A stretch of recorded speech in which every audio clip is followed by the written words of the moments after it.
Okay, I'm just gonna talk and we'll figure it out with editing, and hopefully Titan's voice does not get in the way. So, hi, it's been a while.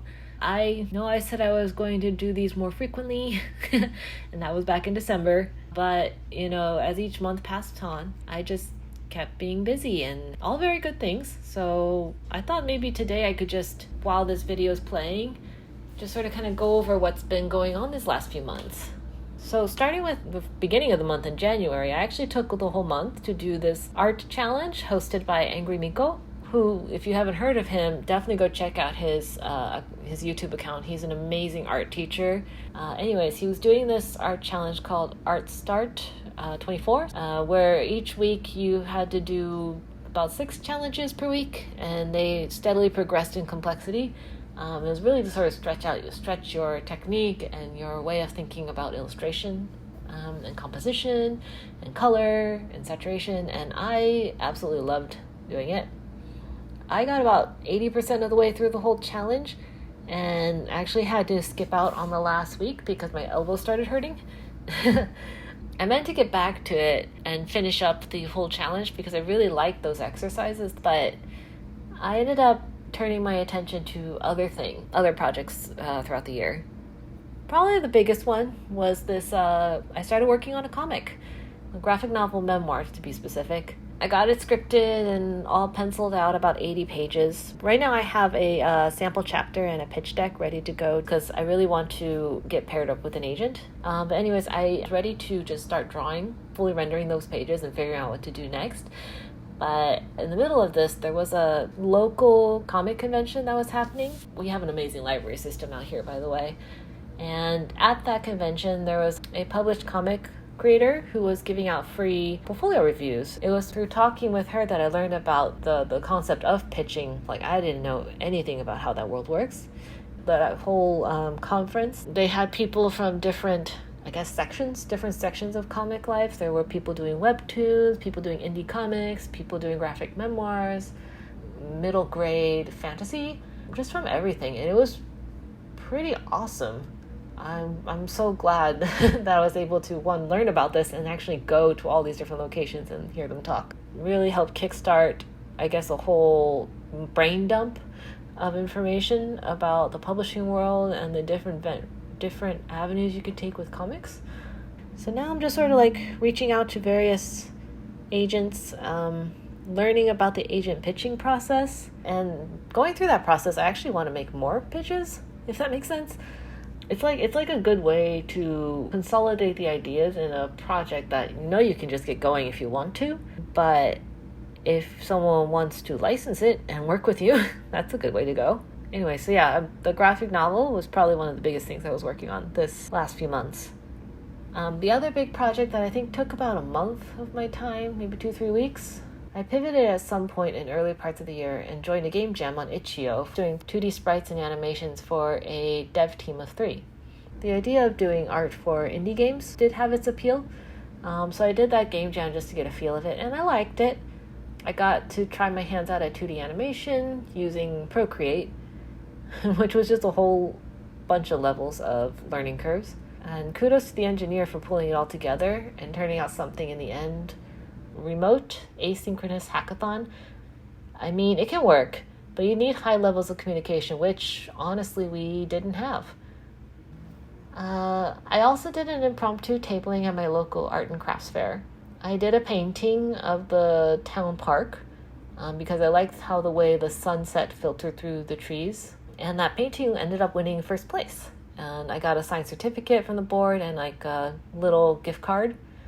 As part of the arts and crafts fair, there was also a vendor's room, which I joined last minute because I saw a billboard and called in, and they were like, yeah, sure, we have extra space, which was nice. I didn't know if that would actually work. But the vendor room itself was kind of a bust. They didn't really do much publicity, so no one knew we were even in there.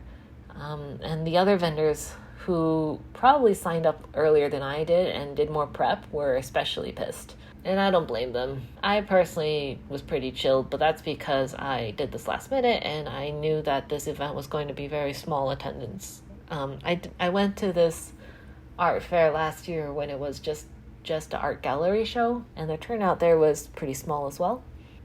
But, despite the low turnout, I actually enjoyed it in a way. It cost me $0 to be there. It was within a mile of where I live.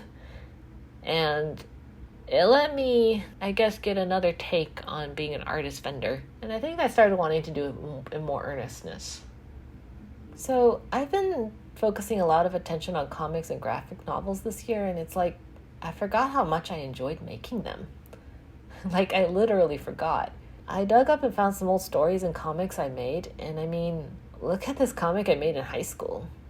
Completely voluntary extra work and effort in the middle of final season. And I made this 30-page comic. And the beginnings of another manga-style comic that my then boyfriend and I decided to start. You can tell that relationship wasn't a long-lived one. There's only 3 pages here. And look at this. This is a picture book I made when I was 11 years old. The story is absolutely ridiculous. I mean, I remember how engaged and excited I was for making a real book. I remember when they gave this to us, I decided to type the story because books were typed, not handwritten. So I typed this out on normal printer paper and then glued it into the sections and then drew on the pages despite that.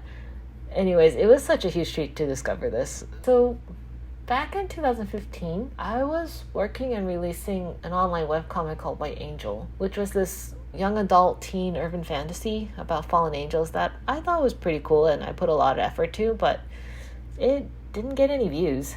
Very few views, under 100. And after months, probably actually years of effort, the actual act of making it became such a grueling trudge that I just did not want to continue. I got to a point where I felt like my story sucked, the art sucked, the whole thing I felt like I shouldn't do comics. But looking back at this now, there are some parts I would redo, but otherwise, it's actually pretty good. It's a decent YA teen drama. Enough so that I want to revive it. I do need to fix some things first that were blockers. There were some plot holes in the lore, not important to this volume that I did so far, but it does become important later in the story. And since this is this is a multi-art epic, I want to make sure those things are fixed before I keep going. I want to make sure I do it right. And by right, I mean I want to do it my way. Looking back and thinking back to when I did this back in 2015, I think one of the biggest demotivators when I did it the first time was trying to follow all the advice and trends of the experts, and sometimes you need to just go with your gut and write the story you want. Because an audience isn't guaranteed, and if you don't like it, what's going to keep you going? So, coming up. So while that White Angel revival is going on... Oh, sorry, my dog. Oh, my God. This is the problem of living in urban areas.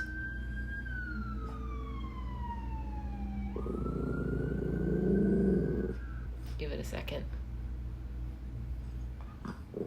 Alright, so in the meantime, I actually started releasing these mini zine series called Adventures with Titan, which are little comic strips / mini zines about my Chaos Pomeranian and his antics.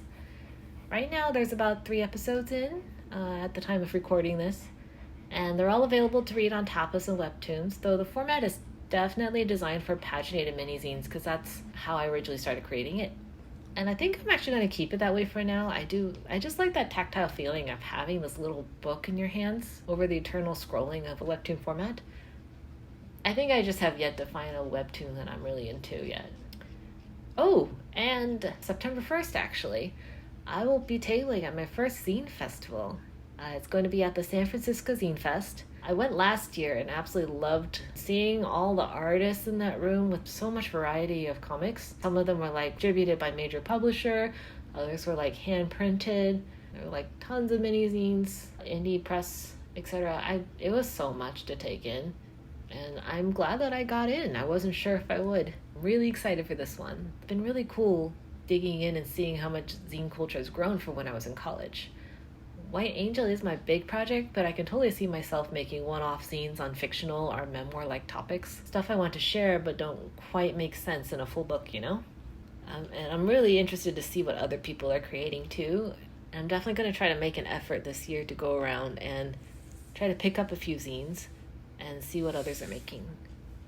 So yeah, I guess after these 7 months of no update here, I mean, if it's not obvious already, I've decided to focus my energies on comics and graphic novels.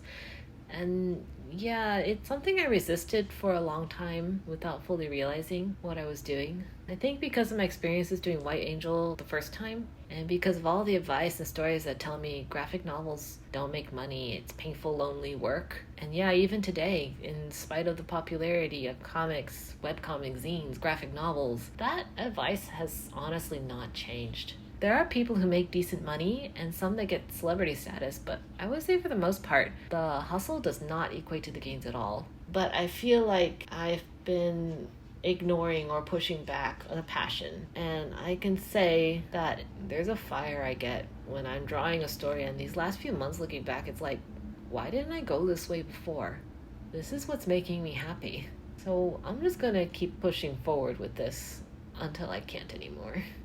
There's a quote by Steve Jobs from when he did a commencement speech back in Stanford. And whatever you think about Steve Jobs as a person, in this speech, he talked about how you can only connect the dots when you look backwards. Meaning that when pursuing your career, rather than focusing on the right path to success, focus on pursuing your passions, because it's only when you look backwards after doing what you have done will you be able to see the path to lead to where you are.